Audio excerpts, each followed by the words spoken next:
বন্ধুরা দেখতেই পাচ্ছেন আমরা আজকে বেসমের পকোড়ার কারি তৈরি করছি।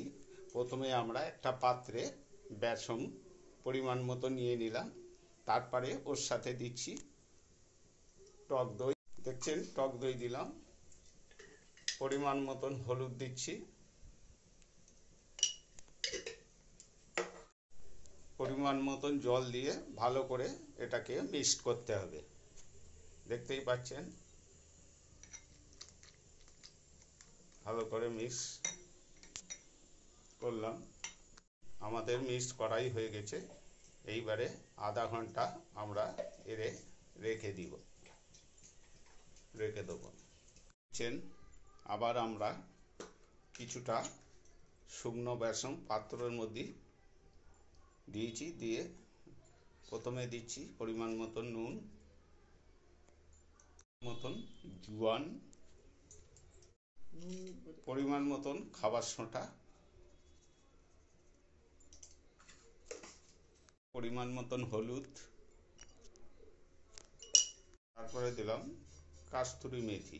দেখছেন অবশ্যই কাস্তুরি মেথিটা একটু ভেজে দেবেন, তাতে গুঁড়োটা ডাসটা ভালো হবে। কেটে রাখা কাঁচা লঙ্কা ও পেঁয়াজ দিয়ে দিলাম, পরিমাণ মতন জল দিয়ে ফেটে নিচ্ছি আমরা এটাকে। দেখতে পাচ্ছেন মোটামুটি বেসনটা আমাদের তৈরি হয়ে গেছে।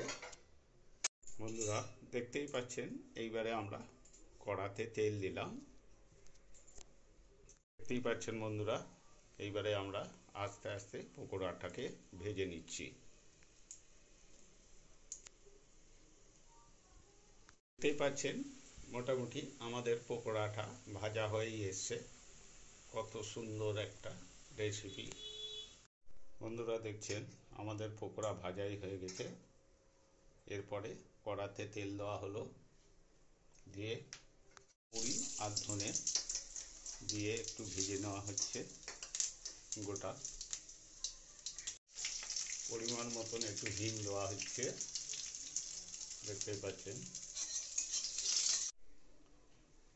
বন্ধুরা। দেখতেই পাচ্ছেন এবারে সেই ম্যারিনেট করা বেসনটা আমরা দিয়ে দিচ্ছি কড়ার মধ্যে।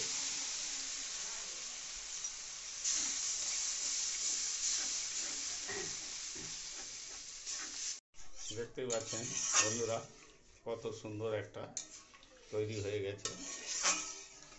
তো এরপর পরিমাণ মতো নুন দিয়ে দিচ্ছি, দেখতেই পাচ্ছেন।